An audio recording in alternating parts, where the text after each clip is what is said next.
Hey, what's up, everybody? True Boxing here. Thank you for coming back to Get Hit with the Truth. So today we're doing the what's next on the newly crowned WBA Cruiserweight Champion of the world, Gilberto Ramirez, as he captured the WBA title and defeated Arsen Goulamirian by a convincing 12-round unanimous decision to become a two-weight world champion. That was back on March 30th as a headline of the Zone card. Now, before we get into that, if you could smash the like button, leave a comment, or subscribe to the channel, I really do appreciate any and all support that I can get as I continue to build my channel here. So this one right here, Gilberto Ramirez, becomes the first ever Mexican cruiserweight champion of the world.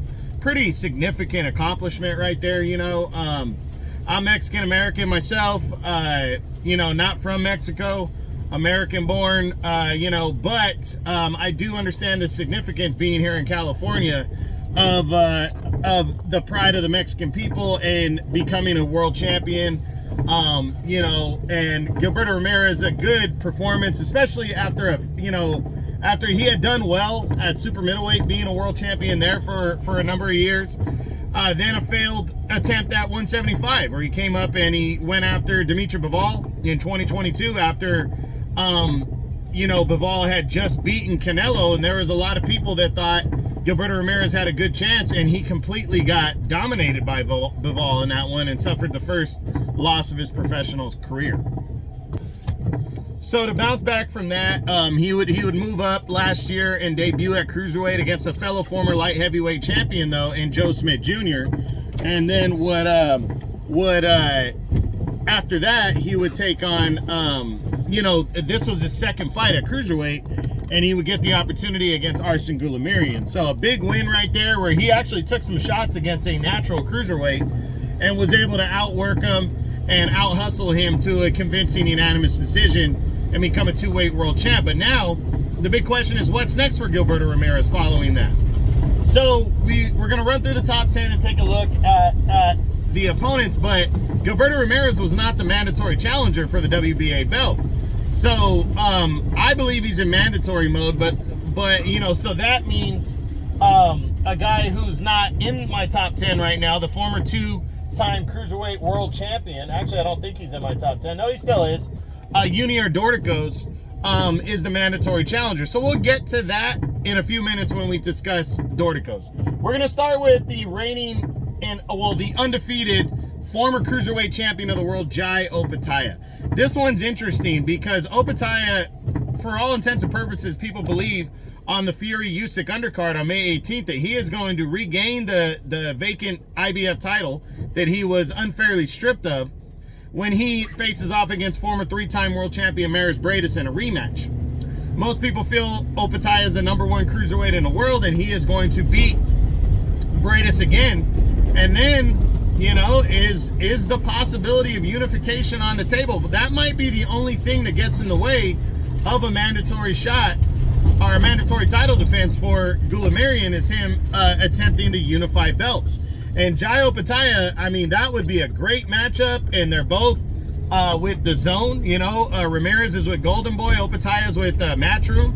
It's an easy fight to make in terms of that, and I'm sure they would bring the fight over to Saudi Arabia on a big card, because that Turki Al-Sheikh likes the big guys. And Opetaia fought already on his on the Day of Reckoning card in December, and now he's fighting Ramirez on the Fury Usyk undercard, and he signed a deal for them. So I'm pretty sure unification against a guy like Gilberto Ramirez would be an attractive ass fight, and I'm sure the WBA would go for it. So I do think this is a real possibility if Opetaia beats Ramirez.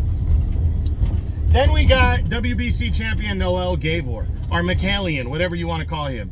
I don't think this is possible, because I think the WBC is going to mandate Michalian to fight Ryan Rozicki for the WBC title. Plus, Michalian's not a huge name outside of an old, a 2018 robbery that he suffered in the World Boxing Super Series against Ramirez. He did knock out Ilunga Makabu last year in 3 rounds, but it was kind of quiet to capture the WBC belt. Right now, I'm just thinking that the fight with Ramirez might not be a big enough fight, big enough name, might be a high risk, even though it's unification for Gilberto Ramirez when he has so many other options, if that makes sense. Then we look at Chris Billum Smith. Well, Chris Billum Smith is going to be fighting Richard Riakporhe in a rematch. And if Billum Smith beats him, you know, he's a WBO champ. I mean, it's a mandatory fight. So if the fight could be made, and it probably could, I think it would be a good one. But again, I still think that Ramirez has bigger options, but Chris Billum Smith being the WBO Cruiserweight Champion would be an attractive fight for Ramirez. Then we got Maris Briedis. If Maris Briedis upsets Opetaia in their rematch, we're probably, depending on how he wins, I would assume we're probably going to see a third fight between the two guys. So I would think that a showdown with Briedis, not likely just because of that. You know, and I think, like I said, Turki Al-Sheikh would want to bring a third fight to the table between these two guys. So that's what I'm going to call for right there. I don't see this one, but I would like to see it. I just don't think it happens next. Then there's Badou Jack, the WBC champion in recess. Would he fight a fellow former super middleweight champion? I wouldn't completely rule this fight out. I just think it might be a bad style matchup for Badou Jack. He's a good fighter, but I just think the style and the activity of Ramirez in the ring, I just think Badou Jack would shy against it, even though Ramirez is a sizable name and it would be a decent payday for Badou Jack. I just think he stays away from it, but I do think it could be possible. Then there's Richard Riakporhe, who is fighting to become the WBO champion next against Chris Billum Smith in their rematch. If Riakporhe beats Billum Smith again, I think he's got a decent shot of getting anything he wants after that. But would we be ready for a Riakporhe and Gilberto Ramirez showdown to unify belts? Maybe. I think Opetaia would be a more attractive option, but I wouldn't completely rule it out. Then we look at Lawrence Okolie, the former WBO champion. Right now, it's not a fight because of Okolie's style. It's not a fight that Ramirez would go after just because Okolie's style is difficult to deal with, and he's now a former champ coming off of a loss, so it wouldn't make any sense for him to go after it now.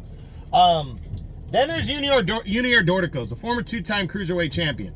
I personally want to see Dorticos get his mandatory title shot. I felt like he had built up such a big name for himself by the time he got to the World Boxing Super Series finals in 2020 against Maris Briedis and lost the decision. He still came in the favorite, and he hasn't been given any opportunity since then.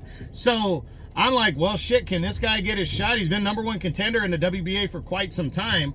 They have not moved him. That tells me that he is the mandatory challenger, and maybe he got paid step-aside money to allow Gilberto Ramirez and what's his name. So I think Goulamirian.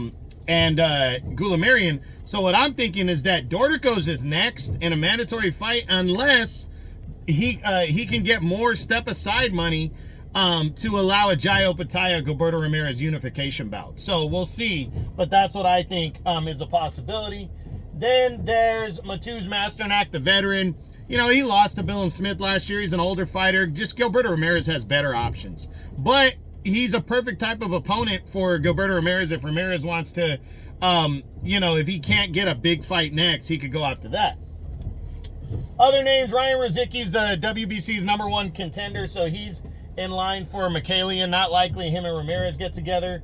Mikel Cieslak is another guy. He's #2 he's #2 in 2 governing bodies. As a former 2-time world title challenger. He'd be a perfect guy if Ramirez can't get the big time fight that he wants. He'd be a perfect fight to take. Tabisu Mashunu is a guy that's deserving of a title shot, but I think he's trying to get in line in the WBC. Mike Perez is #3 in the WBA. He's a former heavyweight, he's a cruiserweight contender. He's a former heavyweight. I think he's a former world title challenger against Maris Briedis, but it's just going to take, I just don't think Perez is a big enough name, but then again, he might be a perfect opponent for Ramirez in his first defense. Yamil Peralta, not really a big name. Former champ Firat Arslan is the WBA's #4 contender, older fighter. He's highly rated by the WBA. If Ramirez just wanted to shake off some rust and take on a former champ, Arslan's there, but I just think he'd shy away from that fight. Alexei Igorgov is a former world title challenger. He lost to Goulamirian. He's #5 in the WBA. I don't think he would get the crack against Ramirez, but You never know. I just don't see that one happening, though. He's already beaten Joe Smith Jr. Marcus Brown doesn't make any sense next.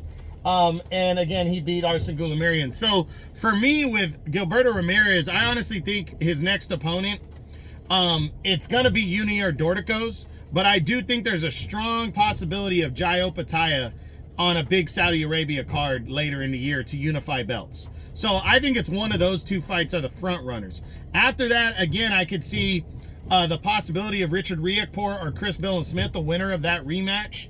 And then after that, it's a drop-off to guys that have kind of been there. Gilberto Ramirez might just want to test himself against like a Mateusz Masternak or a Mikhail Cieslak or a Mike Perez type opponents, or even Tabisu Mashunu.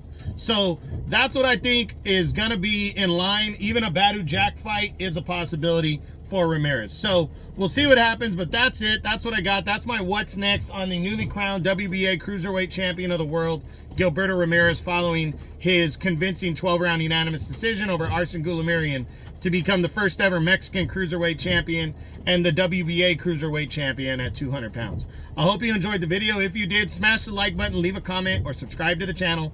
I appreciate any and all support. This is True Boxing. You've been hit with the truth.